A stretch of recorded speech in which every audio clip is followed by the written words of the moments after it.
എല്ലാവർക്കും നമസ്കാരം. Happy Easter. പ്രതീക്ഷാനിർഭരമായ ജീവിതത്തിൻ്റെ, പുതുജീവൻ്റെ ഒക്കെ പ്രതീകമാണ് ഈസ്റ്റർ ഉത്സവം.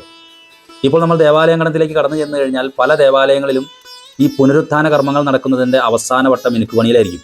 പലയിടത്തും ഗുഹകൾ ഉണ്ടാക്കുന്നതിൻ്റെ തിരക്കിലായിരിക്കാം, ഉത്തിതനായ യേശുവിനെ വേറിട്ട രീതിയിൽ ചിത്രീകരിക്കുന്നതിൻ്റെ തിരക്കിലായിരിക്കാം, നാടകാവിഷ്കാരങ്ങൾ, ഇതിൻ്റെയൊക്കെ എല്ലാം പിറകിലായിരിക്കും വികാരിച്ചന്മാരും യൂത്തും കൊച്ചച്ചന്മാരും എല്ലാം തന്നെ. എന്നാൽ ഈ തിരക്കിനിടയിൽ മറ്റ് ഒരു സംഭവം കൂടി നടക്കുന്നുണ്ട്. നിങ്ങളത് ശ്രദ്ധിച്ചിട്ടുണ്ടെന്നറിയില്ല.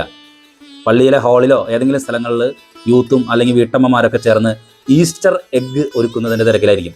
ഈസ്റ്റർ എഗ്ഗ്, അങ്ങനെ ഒരു സംഭവം ദേവാലയങ്ങളിൽ നോമ്പ് വീടുന്നതിൻ്റെ ഭാഗമായിട്ട് കൊടുക്കുന്നൊരു ചടങ്ങുണ്ട്, ഈസ്റ്റർ എഗ്ഗ്. ഈ ഈസ്റ്റർ എഗ്ഗ് മനോഹരമായി ചായങ്ങൾ തേച്ച് വർണ്ണാഭമായ രീതിയിൽ കണ്ണിന് കൗതുകം പകരുന്ന രീതിയിലായിരിക്കും ഈ ഈസ്റ്റർ എഗ്ഗ് ഒരുക്കിയിട്ടുള്ളത്.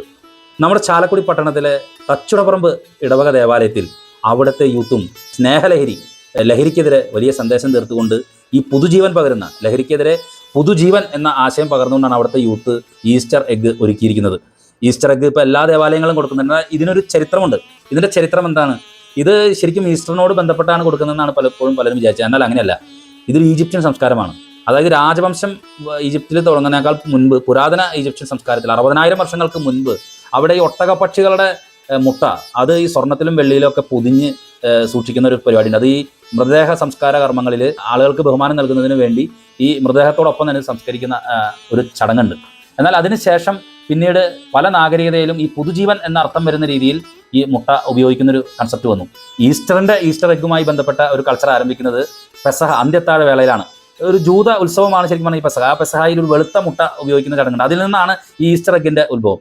ശരിക്കും പറഞ്ഞു കഴിഞ്ഞാൽ അത് ക്രിസ്തുവിന് ശേഷം വന്നപ്പോൾ ഇത് ചുവന്ന മുട്ടയായിട്ട്, അതായത് യേശുവിൻ്റെ ആ പീഡാസഹനത്തിൻ്റെ ഓർമ്മ പുതുക്കുന്നതിന് വേണ്ടി തന്നെയാണ് ഈ ചുവന്ന മുട്ട, രക്തം ചിന്നതിൻ്റെ ഭാഗമായിട്ടാണ് ഈ ചുവന്ന മുട്ട പിന്നീട് ഉപയോഗിച്ച് തുടങ്ങിയത്. അത് സ്വർണ്ണ കുരിശ് പൊതിഞ്ഞൊക്കെയാണ് ഇത് ഉപയോഗിച്ചിരുന്നത്. പിന്നീട് വളരെയധികം മാറ്റങ്ങൾ വന്നു. ഇത് ചോക്ലേറ്റ് മുട്ടകൾ കൊടുക്കുന്ന ഒരു രീതിയിലേക്ക് വന്നു. അതിങ്ങനെ കാലങ്ങളായിട്ട് മാറ്റങ്ങൾ വന്നു. ഇപ്പോൾ ഈസ്റ്റർ എഗ്ഗ്, ഇപ്പോഴും ഈസ്റ്റർ എഗ്ഗ് ശരിക്കും കോഴിമുട്ട, അത് പലതരത്തിൽ അതിൻ്റെ പുറന്തോടുകൾ ചായം ചേർത്ത് കൊടുക്കുന്ന ഒരു ഏർപ്പാടും നമ്മുടെ പള്ളികളിലുണ്ട്. എന്തായിരുന്നാലും നമ്മുടെ തച്ചുടപ്പറമ്പ് ദേവാലയത്തിലെ കുട്ടികൾ അവർ വലിയ സന്തോഷത്തിലാണ്.